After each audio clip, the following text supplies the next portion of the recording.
Welcome to Sexology, a podcast that untangles the science of sex and pleasure. And now, with this week's episode, your host, clinical psychologist, Dr. Nazanin Moali. Hey everyone, thank you for tuning in to another episode of Sexology Podcast. I'm your host, Dr. Nazanin Moali. Today we're going to talk about sex and intimacy like all other episodes that we had. But our guest today is unique in a sense that he's a religious leader, and our guest is Rabbi Manis Friedman. Before you guys kind of thinking about, I want to promote my own religion or I have some other alternative to having a rabbi on our show, I wanted to share with you, as you know, I'm spiritual, but I'm not religious, and I haven't even grew up in a household that was a Jewish household. But what happened is a few months ago, I got a copy of Rabbi Manis' new book, The Joy of Intimacy. And I get lots of books from different publishers. I don't feature all of them, but I feature the ones that I find fascinating and interesting. Anyhow, I read the book. I have to tell you at the beginning, I was a little bit hesitant because of my own sex negative upbringing and the relationship between sexuality and religion. But the more I read the book, I felt, oh my God, this is fantastic. And there are so many overlap between the concept that Rabbi Manis Friedman talking about and the field of psychology and sex therapy. So I decided to have him on this show. And again, I encourage you to have an open mind. I think the content is fantastic, but if religion is something that's triggering for you, you can just skip this episode. Anyhow, my guest, as I mentioned, is Rabbi Manis Friedman. He's a world-renowned author, counselor, lecturer, and philosopher. He has been featured in many TV shows. He has appeared on CNN, PBS, and BBC Worldwide, and has been the subject of articles in the New York Times, Rolling Stone, 17, Inside, Publishers Weekly, and others.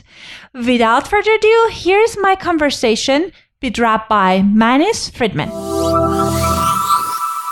Welcome back to another episode of Sexology Podcast. As I shared during the introduction, I am so excited and honored to have the Rabbi Manis Friedman on our show. Welcome to our show. Thank you. As I was sharing with our listeners, I love your book, The Joy of Intimacy. I thought it was a fantastic book. And it was, for me at least, was unusual to hear about a rabbi, a spiritual leader, a religious leader talking about sexuality and intimacy. So share with us, how did you get interested in teaching these topics? Well, the topic is, I think it's crucial to life itself, certainly for the next generation. So it's an unavoidable topic. It must be understood and it must be cultivated as an art, as a godly activity. It's more spiritual than it is physical, actually, when you do it right. Right. And I'm glad that you're thinking about it in that way. Again, not necessarily all the religions and the religious leaders think that way. So it's refreshing to think that you see that's part of life and that's essential part of marriage. Well, it certainly is. And it's also a health problem when it isn't good, because ultimately the intimacy in marriage is supposed to remove forever the feeling that I'm all alone in the world. Marriage is the only thing that does that, because in marriage, you are the only person playing that role in another person's life. So you can't be one with your mother, for example, because your mother has another partner, and that is your father. So you come as number 3, certainly not number 1. And even with your children, you're not one with your child because you also have your spouse. The only relationship that is really just one-to-one bonding is the marriage. And that takes away the feeling that I'm all alone in the world. And I think that today we're suffering all over the world from that loneliness or aloneness. Even though we're so social, we're such party animals. We run all over the world. We have friends all over the world. We have likes from all over the world. So true. And we're all alone in the world without the intimacy. So yes, it's absolutely crucial. And you can't fool Mother Nature. You can't replace intimacy with temporary or recreational sex. It doesn't work. And I'm so curious because in the book, you're talking about the difference between sex and intimacy. And I know many people kind of think it's the same thing. So help us understand better, what is the difference between sex and intimacy? Well, I think it used to be the same thing. Sex used to be intimate, but we ruined it. We purposely, premeditatedly, cold-bloodedly killed it because we wanted it to become a recreational activity. We wanted it to become just fun, and that's a disaster. So sex used to be the most intimate thing. Now it's become just a thing. So here's an amazing irony. What's ruining marriages more than anything else is love. Interesting. Because if you marry for love, then you are married to the love. You're not married to the person you're loving. And that's why if the love falls away or fades out, you have no purpose. You have no reason to be with this person. Now, there are two problems with that. Number one, love keeps you separate because you're looking for love. That's a demand and an expectation you're making on your spouse. If the spouse doesn't produce, he loses or she loses. The other thing is that love is actually insulting. It's when I love you, you are the most important person in the universe.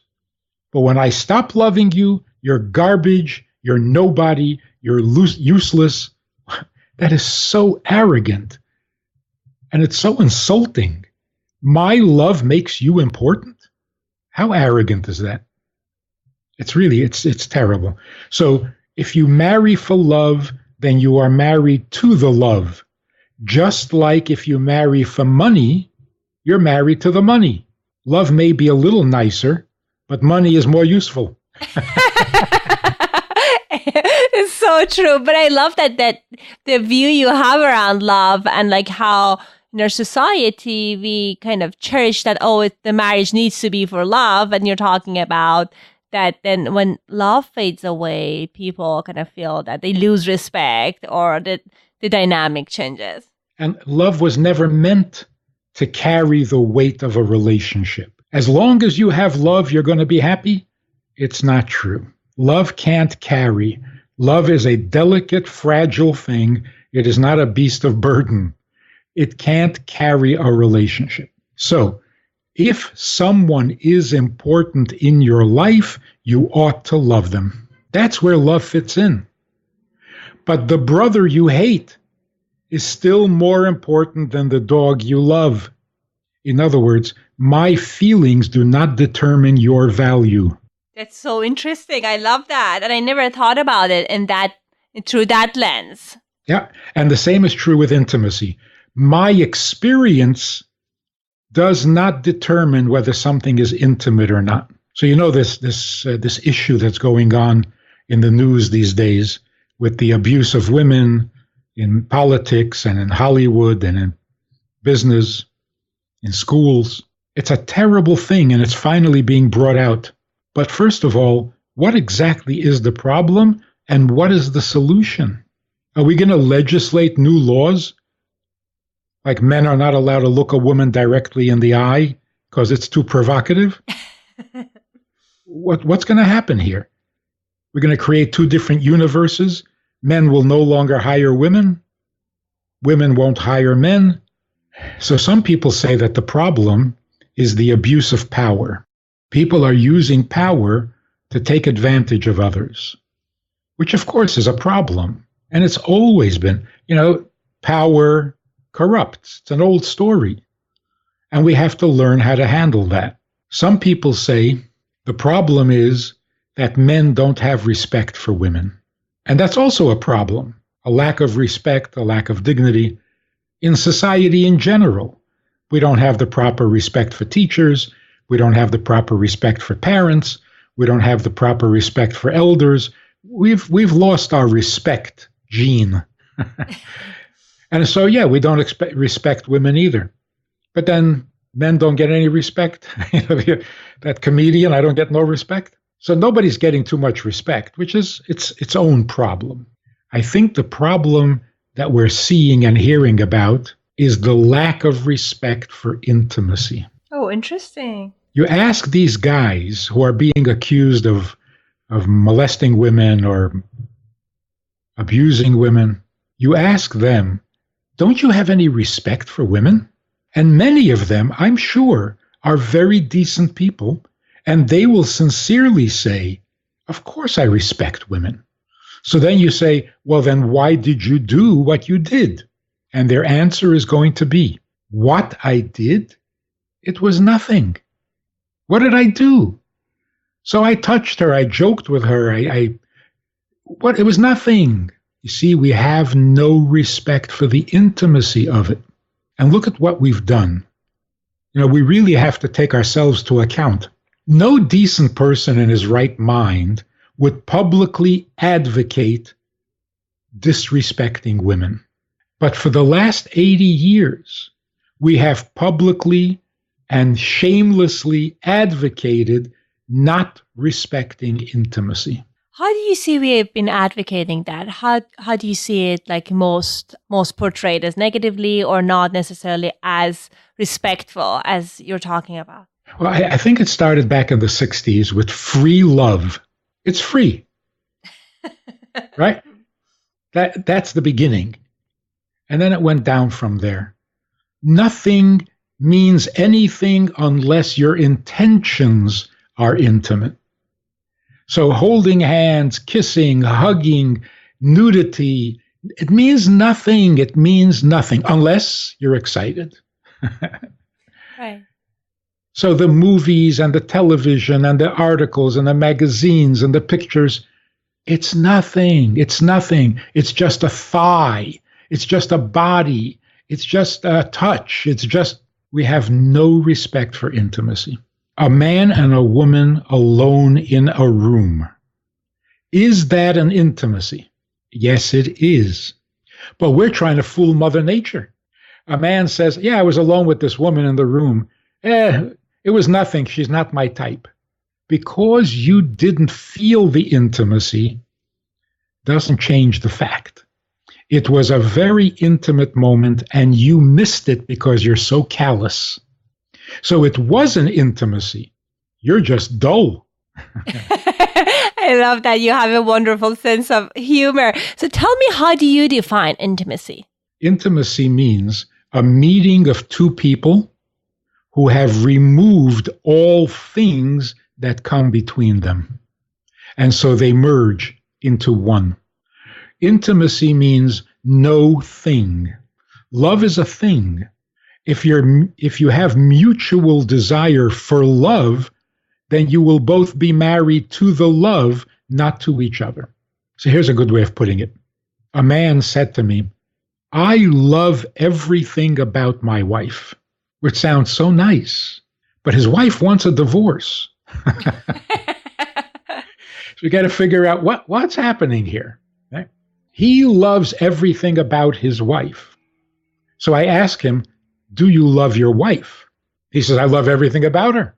I said, do you love her? He says, what about her? I said, no, not about her. Do you love her? He didn't understand what I was talking about.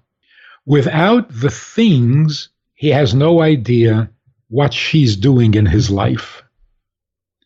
So if those things went away, she would be a total stranger trespassing on his private property. So he's in effect, he is married to those things. He is not married to her. So the first problem is that's polygamy. He's married to too many things, and she's not one of them. That's ironic. Yeah, and if you ask him about it, he really doesn't know what it means, just her, when you take away all the things about her. So nothing you get from your spouse can be as important as your spouse. Nothing about your husband can be more important than your husband. Are you married to someone, or are you married to a bunch of things?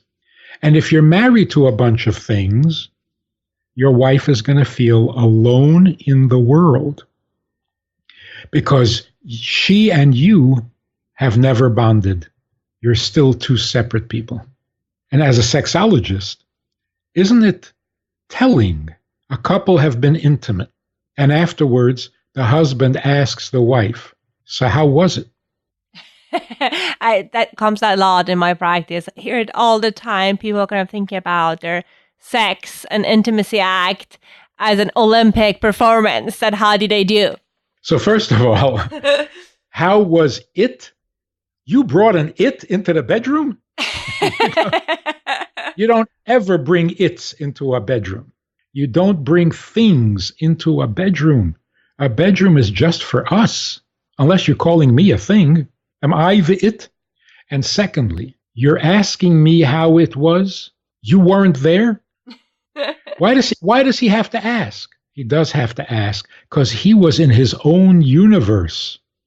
He was so completely absorbed in his experience. He has to ask what your experience was. So sex also separates us. It's not a bonding agent. It keeps us separate. Unless the sexual act is an act of intimacy and the pleasure is the pleasure of having you, not it. Then the bond is absolutely indestructible. If you ever have to get divorced, it would be an amputation. That's intimacy. So when your grandmother, when you asked your grandmother, what happens in the bedroom? Your grandmother said, nothing. And you said, come on, tell me. Tell me, I'm old enough. I'm 38. I need to know what goes on in the bedroom. And your grandmother said, nothing. And she was giving you the right answer. A bedroom is a sacred place. It is a no-thing zone. Don't bring anything into the bedroom. It's just for him and her, and they are not things. And what they're going to do is not a thing. They're going to remove all things until nothing separates them, and they will merge and become one. So one thing then that comes to my mind when we're talking about that, you're absolutely right. There are certainly, especially these days, that like many individuals, many couples, they are in their own zone. They're detached during the act of sex and intimacy. But if people want to kind of transition from that mode of detached, being in their own fantasies, to the kind of sex that you're talking about, what are some of the steps that they need to take? Because it sounds certainly lovely, but it's not what I hear from the couples that I work with. All right. So first of all, the attitude and the expectation. Marriage is not a give and take, because there's no taking. If you take, you're abusing, because you don't take people. You don't use people. If you're using your spouse for physical pleasure, you're abusing. And it'll just get more and more obvious with time. The abuse will get worse. So you have to come into the relationship knowing there is no taking. There is giving and there is receiving. And the receiving is much more powerful because it nurtures. It's irresistible to the man to be received, to be needed. At any rate, you got to get rid of that expression, give and take. No taking. You're not using another person for your personal benefit, not for love and not for sexual pleasure. Because if that's what you're doing, then you're already subtly abusive. Number 2, the bedroom has to have an atmosphere of intimacy. It's not a place you bring guests. You don't have a television or a computer. The room is for us exclusively, so that when you walk into the room, it already feels intimate. And here's the really powerful thing. It's so simple and it's so powerful. If you want to enhance, improve, and make your intimate life real, this is not a gimmick. Never be intimate with the lights on, only in the dark, because intimacy is not something you can see with your eyes. So if the lights are on, your eyes are going to see something, and that something is going to distract you from the intimacy. It wasn't so long ago. I still remember on television, for example, if a couple were going to be intimate, the last thing we saw was they turned off the lamp. Then we knew they're going to be intimate. And that was the norm. Everybody in the world behaved that way. If you're going to be intimate, you turn off the lights. If you do that, it will have such a powerful and positive effect. It makes you so aware of the other rather than something about the other. So where did this practice of having lights on, mood lights, any kind of lights, where did it come from? It's got to be less than 50 years. It came from pornography. Pornography introduced sex with the lights on because, you can't take pictures in the dark. True. So pornography introduced the idea of being intimate with the lights on. And that was the end of the intimacy. It killed it. We all became pornographic in our bedrooms. And now we're complaining there's no intimacy. We're complaining that we're still alone in the world. So here's the real secret. We worship love in America. Literally. Even religiously. God is love. Which means love is God. We worship love. We don't really worship God. And we marry love. We don't marry our spouse. And we think that love can heal everything, fix everything, and make everything beautiful. But it can't. It's not meant to. The thing we want to achieve in a marriage, in family, is the sense of belonging. And if we think about it, the word belonging is so much more powerful than love. Where do I belong? With whom do I belong? So if we can picture, those perfect moments that happen every now and then, like a mother looking at her newborn baby when the baby is sleeping peacefully. That's it. It can't get any better than this. It is so right. You're such a mother, and this is such a baby, and you belong to each other. That's it. If time stopped and nothing else ever happened, you would be perfectly happy. That's what belonging means. So when you have an intimate relationship and you create a home around that intimacy, you come home, another very powerful word. You come home to the place you belong, so that you are doing exactly what you're supposed to be doing, and you are with the person to whom you belong, and there's no one else you'd rather be with. So imagine a moment. You are where you need to be and would not rather be any place else. No other place you'd rather be. You're doing what you're supposed to be doing. There's nothing else you'd rather be doing at this moment.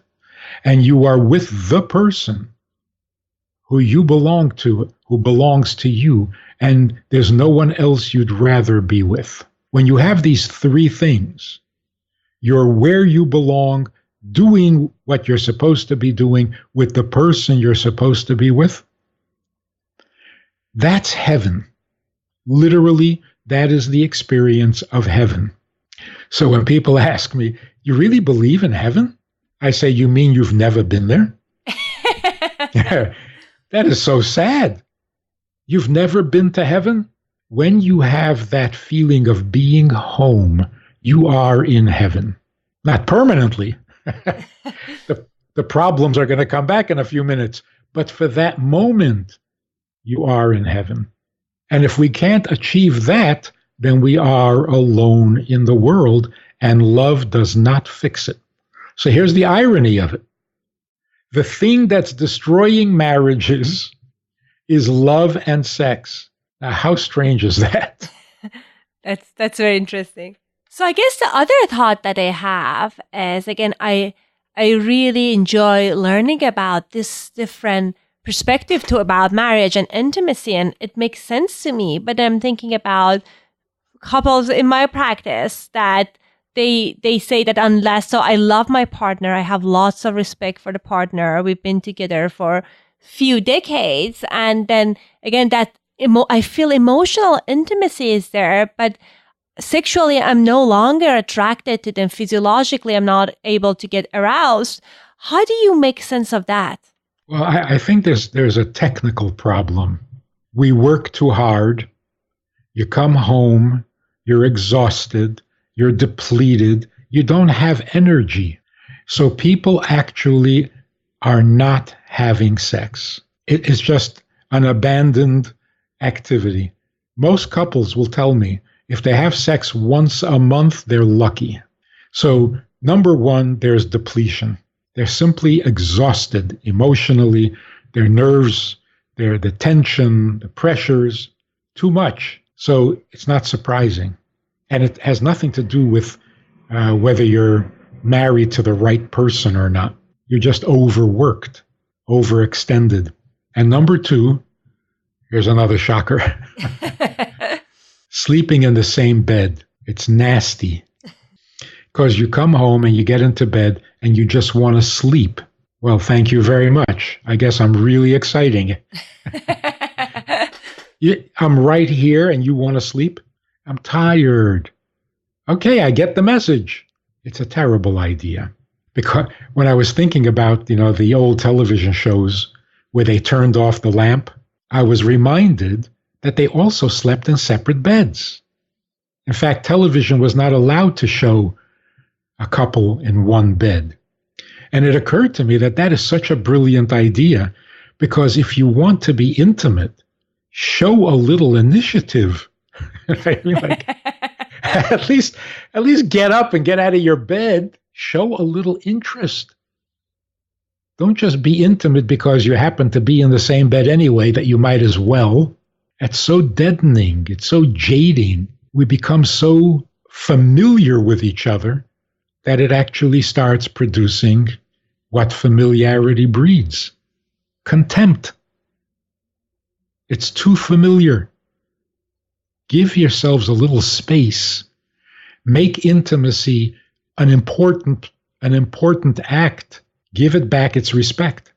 I have a story where these teenagers were going to go on a camping trip, and they asked me about it. And I said, 4 boys, 4 girls, 17 years old, out in a tent in the wilderness for a week? No way, not kosher. And they were insulted. And they said, Rabbi, we've been doing this for years. We do everything together. We grew up together.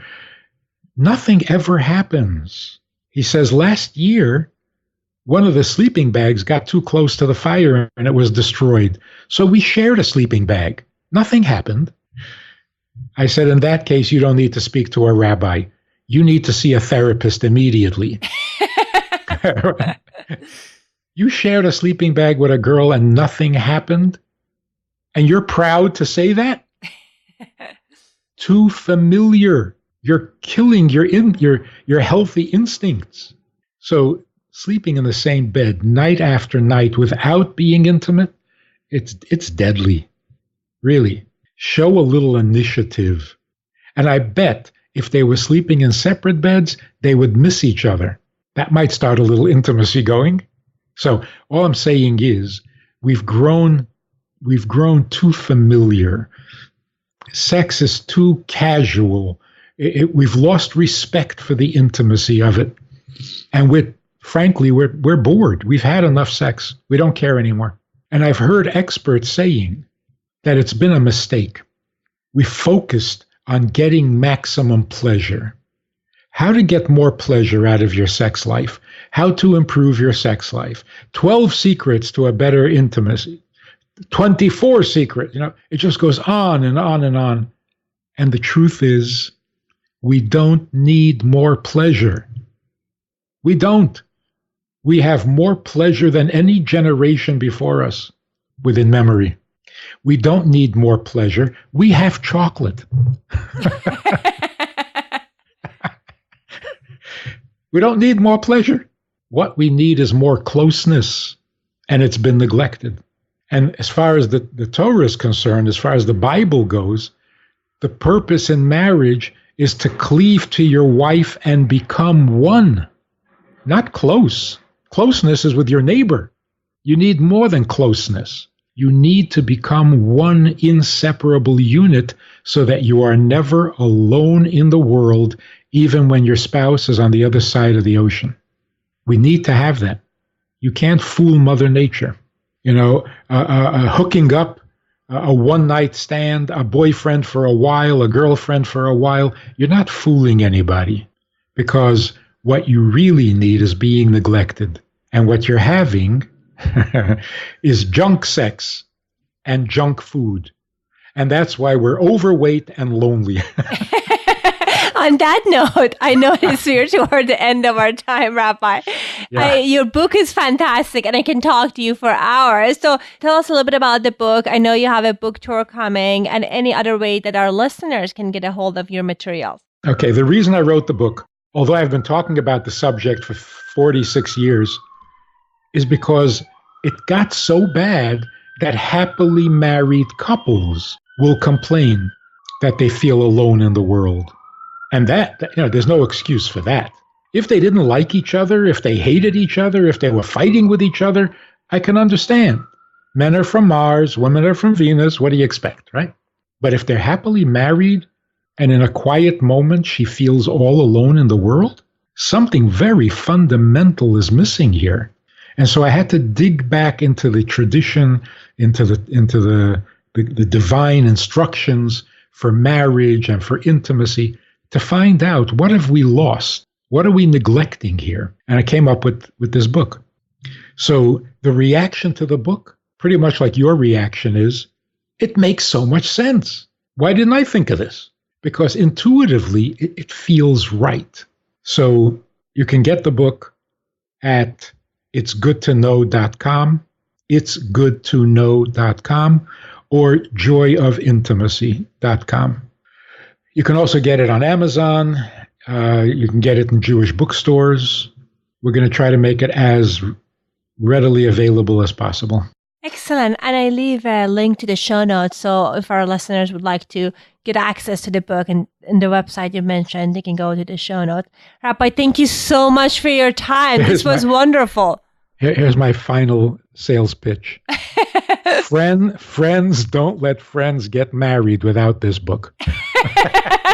I'll keep a note of that. Wonderful. Thank you for your time. Thank you so much. Okay, have a great day. Bye-bye. Hey everyone, thank you for listening to my interview with Rabbi Manis Friedman. I really enjoyed his openness about talking around topics related to sex and intimacy. I know not necessarily all the rabbis or religious leaders are open to discussing this various topics, but as he was talking about, I think it's important to share the information with people, because I know many individuals go to their religious leaders for advice, and not always they get a positive feedback. So it was refreshing to hear Rabbi Friedman's perspective about sexuality. And yes, some of the teaching that he was sharing with us was not necessarily something that we talked in the past. I know we're talking about mindfulness and looking at the partner while we're having sex. And it was interesting that he was talking about being in dark and closing turning off the light, which I felt was very interesting. Anyhow, as always, I want to encourage you guys to send us your questions. So any questions you have around sexuality and relationship, you're welcome to email it to me at drmoali@sexology.com, or you can record your voice on our website, which is sexologypodcast.com. Anyhow, I'm looking forward to hear your questions, and I'll talk to you next week. Thanks for listening to Sexology Podcast. For more great content, visit www.sexologypodcast.com. Please be advised that information presented on this podcast is not a substitute for seeking help from a licensed mental health provider.